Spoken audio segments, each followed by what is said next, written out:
by MarEx 20171009213712. A Noah's Ark of animals left homeless or abandoned has flown out of the British Virgin Islands with the help of the UK Royal Marines. Vulnerable pets and strays rescued by commandos were on the first commercial flight out of the island's main airport, which reopened thanks to the efforts of British soldiers and Marines. Teams from 40 Commando worked for 2 days around the clock to reinstate the perimeter fence around Terence B. Lettsome International Airport. Much of the 3-mile-long barrier was brought down by Hurricane Irma 1 month ago, meaning animals, or people, could stray onto the grounds. The commandos also joined airport employees in clearing the site of debris which could have posed a danger to incoming and outgoing flights. Those efforts resulted in an island-hopping airliner to land at midday on Tuesday, bringing over 50 passengers to the British Virgin Islands. As they filed through the airport concourse and the airliner was refueled, outgoing passengers checked in.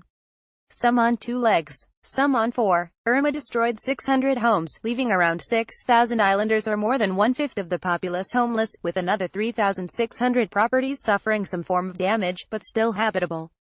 The disaster not only caused human misery, it's also displaced many pets who fled their homes and were not reunited with their owners in the chaotic aftermath of the hurricane, while some householders wanted to get their animals off the islands until homes and services are restored. So waiting to be loaded onto aircraft was a series of travel cages for animals for adoption with the help of animal charities in the region. Among the 4-legged friends, a Russell Cross rescued by members of the military only days before and named Willow. "We found her on a small beach only a few miles from the airport," explained Leading Seaman Rose Gleghorn of 40 Commando. "She was sunburnt and dehydrated and in need of some attention. It's great that she is going to get a new home." 4 weeks after Irma hit, the military relief effort is now in its final stages.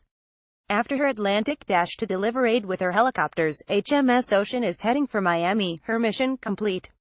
RFA Mounts Bay, the Navy's permanent presence in the Caribbean this autumn, has now returned to Tortola to offload aid. She delivered 2 fire trucks, transported from the UK by the Dutch ship Carol Dorman, and firefighting emergency kit to replace equipment operated by Tortola's emergency services, which was damaged by the storms.